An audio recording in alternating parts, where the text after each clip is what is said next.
I just wanted to say I escaped again. I really hope my cousin Trevor saves me soon. I don't know how much more I can take. Last week I was choked. Trevor, you really need to come and save me, friend. You're my cousin. You're my blood. I really want to see my mother and my father. You know, your Aunt Jemima, your Uncle Ben. Please, Trevor, save me. Save me. Kevin, what the fuck are you doing? No, I'm not doing nothing, I swear. I swear. Yeah, you are, Kevin. You're trying to steal my thunder. You're trying to steal my show, Kevin. I swear I'm not. I swear I'm not. You know what, Kevin? I'm tired of your shit, man. Come here. Oh, please help me. No, no, no. It's time for you to meet your number one enemy. That's right. You're gonna face the wrath of Steeler. Get him, Steeler. Get him. What the fuck? Steeler, go get him. Get him.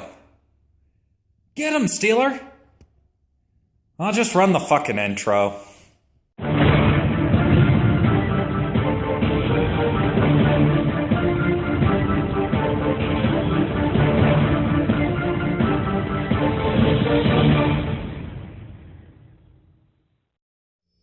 Wrestling fans, it's me, Eric Osafalo. Welcome to this week's episode of In My Damn Opinion. That's right, the only show on the internet which gives me a live microphone to tell you whatever the fuck I want to tell you when it comes to the world of professional wrestling. Boy, do we got an awesome show lined up for you this week, so let's not waste any time. Let's go ahead, let's kick it off with our main topic of discussion this week. As you know, the next WWE pay-per-view event coming up is WWE Extreme Rules. Originally started as was ECW One Night Stand, developed into WWE One Night Stand, and eventually became Extreme Rules. Sounds awful familiar. Let's take a rewind back in time for all you wrestling fans who may be of the younger generation who may not know anything, about history. And if you don't believe me, go watch this on the WWE Network. Fans, I'm going to let you in on one of the biggest secrets when it comes to Extreme Rules. It is a rip-off. That's right, folks. Extreme Rules is basically WCW Uncensored in a nutshell. Don't believe me? What was WCW Uncensored pay-per-view? Unsanctioned. Extreme Rules, basically. You had strap matches. You had the Doomsday Cage match, which was also my executive producer Steve Hall's favorite match of all time, the Doomsday Cage match. You had all sorts of weird random stipulations. You had street fights. You had the King of the Road match. You had boxer versus wrestler. You had a martial arts match. Basically, and look at Extreme Rules, what that is. It is basically a bunch of matches with random stipulations. Again, another reason why I am a firm believer in the fact that the WWE has too many pay-per-view events. Come on, folks.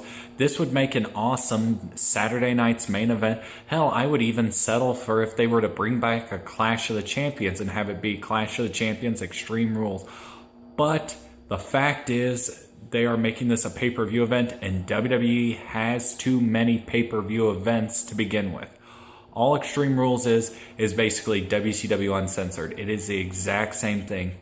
There are many great ideas WWE could have used from WCW. For example, War Games would have been awesome.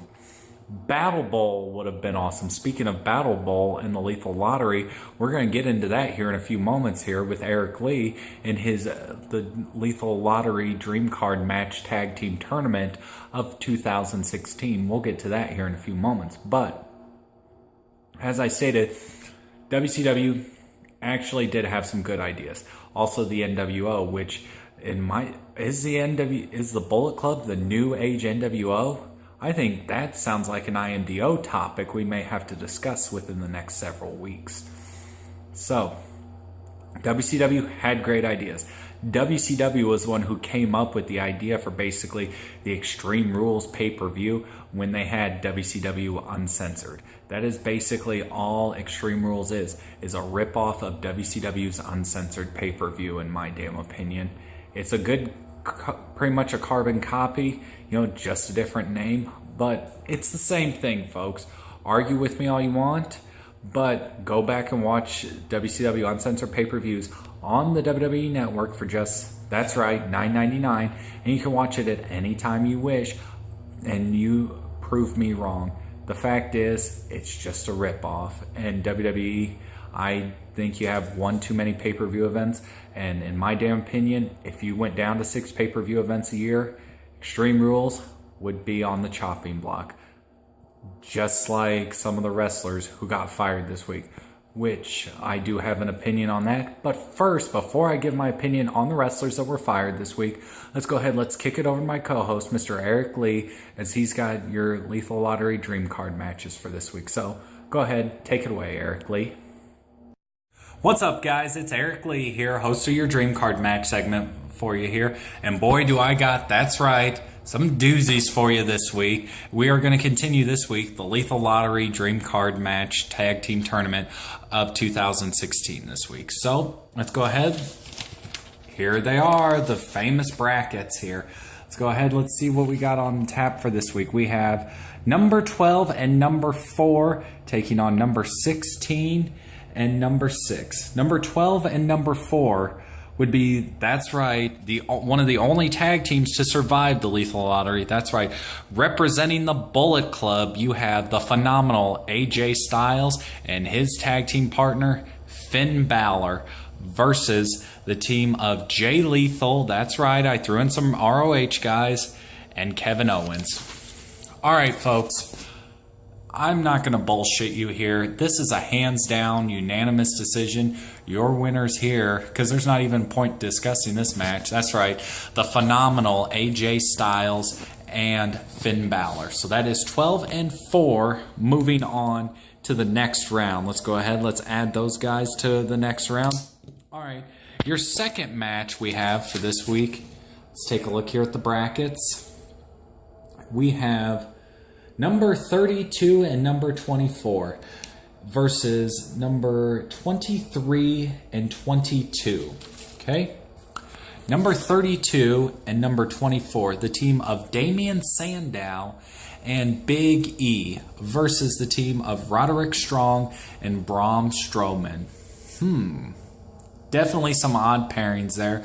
Braun Strowman, Roderick Strong, Mr. ROH, Braun Strowman representing the Wyatt family against one of the New Day's main men, Big E, and his tag team partner, Damien Sandow. Gotta go with Damien Sandow and Big E on this one, folks. Damien Sandow and Big E both, I think, have the tag team, the experience here. And, Damien Sandow proved he could do just about anything in there. So we're going to add number 32 and number 24 moving on to the next round. So let's give you an updated look at the brackets here. As you notice here, we have, it says numbers, but there are 2 spots left in the first round.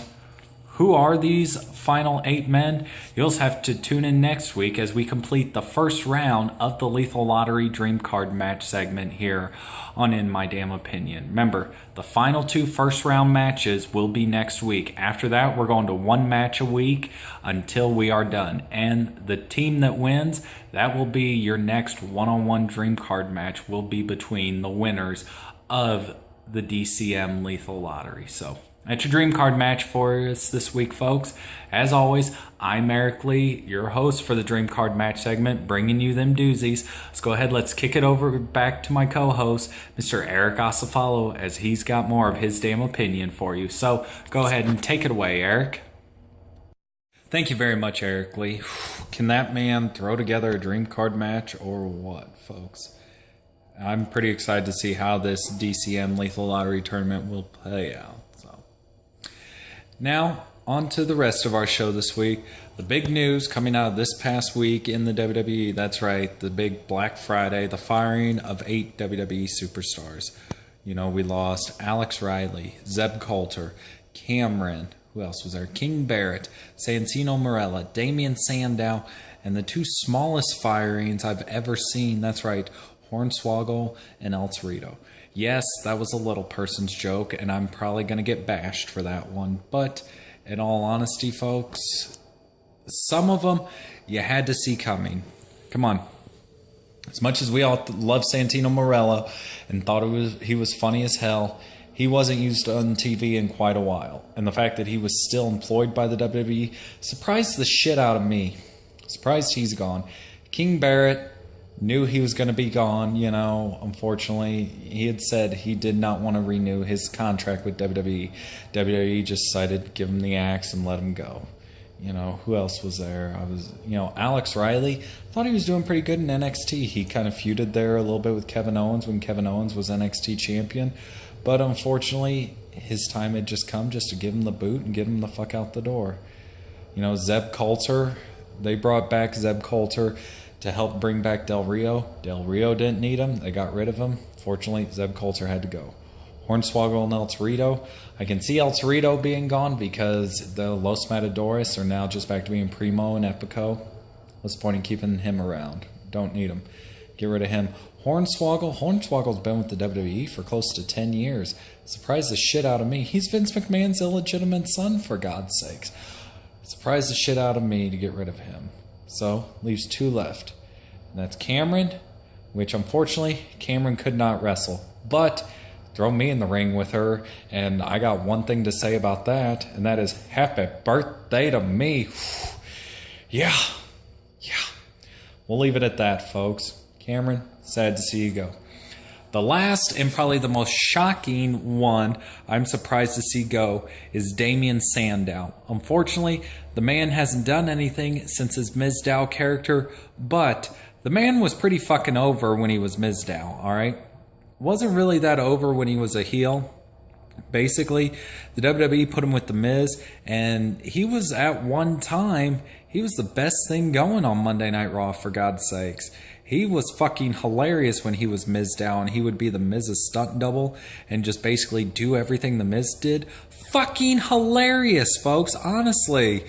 It was awesome. I was sad to see it go. And the fact that we never got, we got one match, and basically that was it. That was the end of the feud. And then he basically just got kind of washed through and everything and never really used again until he is released.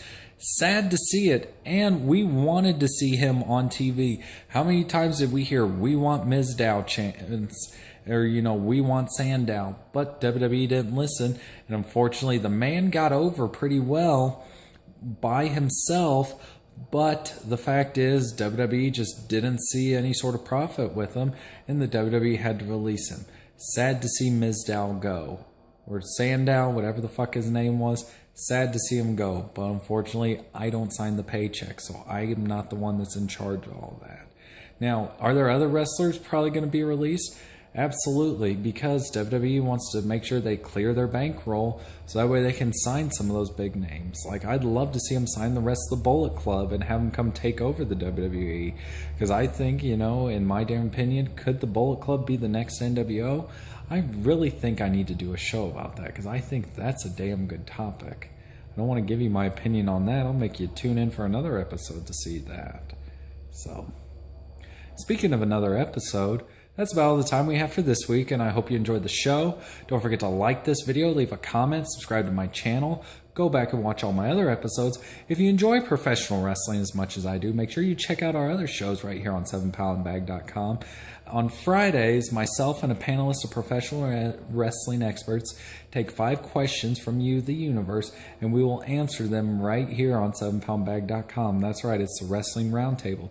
You got a question about something you've always wanted to know about past or present issues in the world of professional wrestling?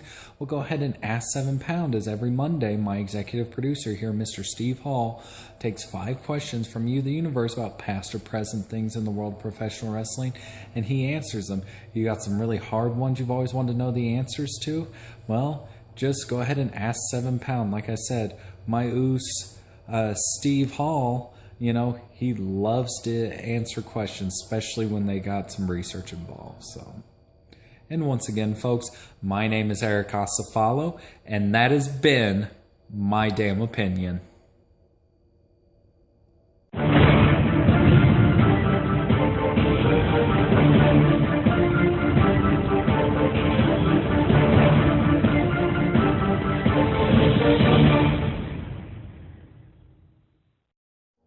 I'm Eric Asafalo, and I approve this message.